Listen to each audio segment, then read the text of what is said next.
எனக்கு அன்பானவர்களே, தீத்துவுக்கு எழுதின நிருபம் 1 அதிகாரம் 3வது வசனத்தின் முதல் பகுதி சொல்லுகிறது, பொய் உரையாத தேவன்.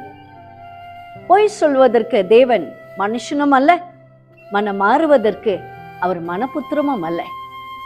தேவ ஜனமே, பொய் உரையாத தேவன் உங்களுக்கு செய்வேன் என்று எதெல்லாம் உங்களுக்கு வாக்கு பண்ணியிருக்கிறாரோ அதை நிச்சயமாய் உங்கள் வாழ்க்கையிலே அவர் நிறைவேற்றியே தீருவார். ஒருவேளை இந்த ஆண்டிலே கர்த்தர் உங்களுக்கு கொடுத்த வாக்குத்தத்தம் 7 மாதங்கள் முடிந்து இந்த மாதத்தில் இன்னும் அதை நிறைவேறாமல் இருக்கதா? ஆனால் கர்த்தர் இந்த நாளிலே சொல்கிறார், பொய் உரையாத தேவன் அதை நிச்சயமாய் அவரோட நல்வார்த்தைகளே உங்கள் வாழ்க்கையிலே அவர் நிறைவேற்றி கொடுப்பார். இந்த நிச்சயத்தோடு கூட இந்த மாதத்தில் நாம் பயணிப்போம். நிச்சயமாய் அந்த நல்வார்த்தை உங்கள் வாழ்க்கையில் நிறைவேறும். God bless you. Have a blessed day.